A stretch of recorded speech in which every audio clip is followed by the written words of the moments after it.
Hello, Lou Hamilton from Audible Elegance here in Cincinnati, Ohio. We're located on Montgomery Road, a couple doors north of the original Montgomery Inn and across the street from Montgomery Cyclery. And today I'm wearing dress whites in appreciation and honor of the great nursing staff of the Cleveland Clinic who took care of my wife while she was in cardiac ICU with a failing transplanted heart and took care of her, and she managed to get a second heart a few weeks ago, and the ICU staff was really incredible. It was amazing to watch them work.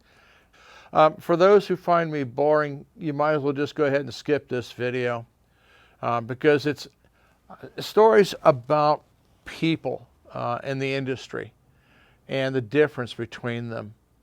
And this all relates back to a long time ago when CEDIA was actually still being held in Indianapolis. So anybody who looks at the CEDIA records knows that's a long time ago.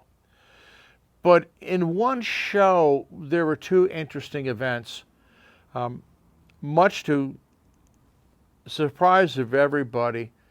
It was at a time when I was actually building the store out and didn't let anybody know I was doing it. And my son was working very closely with me.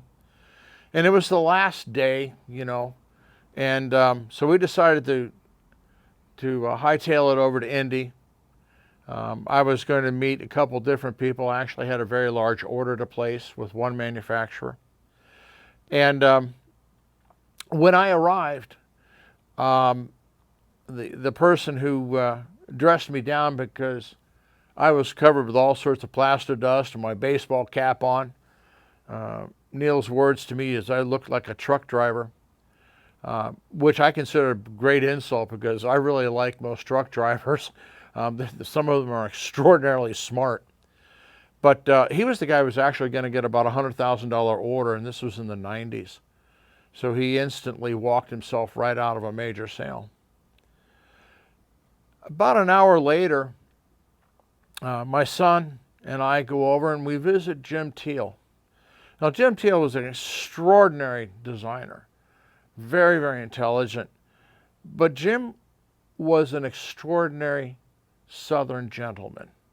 And I want to pay respect to him for this because it was probably the most embarrassing moment for me talking to any manufacturer.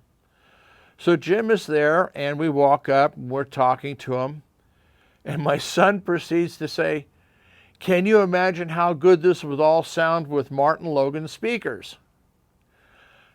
Jim did not react.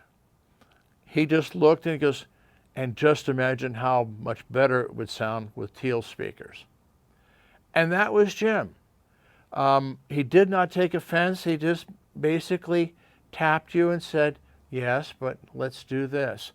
And that was the gift that Jim had, which made him most respected and most enjoyed by almost anybody who had interaction with him.